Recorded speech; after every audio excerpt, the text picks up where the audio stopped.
മനോഹരൻ മംഗളോദയം എഴുതിയ ട്വിസ്റ്റുകൾ കൊണ്ട് അമ്മാനമാടുന്ന റേസ് സീരീസിലെ മറ്റൊരു ചിത്രം. അതെ, മസിൽമാൻ സല്ലുഭായിയുടെ മറ്റൊരു അപരാധം. അപ്പൊ അനിലേട്ടന്റെയും കൂട്ടുകാരനെ പഴയ കാലം കാണിച്ചുകൊണ്ടാണ് പടം തുടങ്ങുന്നത്. അനിലേട്ടനും കൂട്ടുകാരൻ രഞ്ജോടും കൂടി ഒരു കൊച്ചു ആംസ് ഫാക്ടറി നടത്തുകയാണ്. രഞ്ജോടിന്റെ മകനാണ് നമ്മുടെ സല്ലുഭായി. അങ്ങനെ അവരുടെ ജീവിതം വലിയ കുഴപ്പമില്ലാതെ പോകുമ്പോഴാണ് എന്തെങ്കിലുമൊക്കെ കുഴപ്പമുണ്ടാക്കണേ എന്നും പറഞ്ഞ് അവരുടെ ശത്രുക്കൾ രഞ്ജോടിനെ കാറിൽ ബോംബ് വെച്ച് കൊല്ലുന്നത്. അതോടെ അനിലേട്ടൻ സുമിത്രേനെയും സല്ലുഭായിയെയും കൂട്ടി അബുദാബിയിലേക്ക് സ്ഥലം വിടും. തന്റെ ഉറ്റ സുഹൃത്തായ രഞ്ജോടിന്റെ ഭാര്യ സുമിത്രയുടെ സങ്കടം കണ്ട് സഹിക്കാൻ വയ്യാതെ അനിലേട്ടൻ അവർക്കൊരു ജീവിതം കൊടുക്കാമെന്നും പറഞ്ഞ് അവരെങ്ങ് കല്യാണം കഴിക്കും. കൂട്ടുകാരനോട് എന്തൊരു സ്നേഹം. വർഷങ്ങൾ കടന്നുപോയി. അനിലേട്ടൻ അവിടുത്തെ വലിയൊരു ആയുധ നിർമ്മാതാവായി മാറും.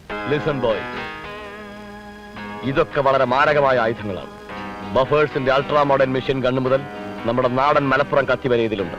അപ്പോഴാണ് തന്റെ സ്റ്റെപ്പ് ബ്രദർ സ്റ്റെപ്പ് സിസ്റ്ററും ശത്രുക്കളുടെ കയ്യിൽ പെടാനായി പോയിട്ടുണ്ടെന്ന് നേരത്തെ തന്നെ ദിവ്യദൃഷ്ടിയിൽ അറിഞ്ഞ സല്ലുഭായി ഒരു 19 നിലയുള്ള കെട്ടിടത്തിന് മുകളിൽ വലിഞ്ഞു കയറി ബാറ്റ്മാന്റെ വേഷവും വാടകയ്ക്കെടുത്ത് മാനത്തേക്ക് നോക്കി നിൽക്കുന്നത്. എന്നിട്ട് തന്റെ സ്റ്റെപ്പ് സഹോദരങ്ങൾ ആപത്തിൽപ്പെട്ടതറിഞ്ഞതും ടോം ക്രൂയിസിനെ മനസ്സിൽ ധ്യാനിച്ച് അങ്ങേരെ എടുത്ത് ചാടുന്നത് പോലെ ഒറ്റ ചാട്ടമാണ്.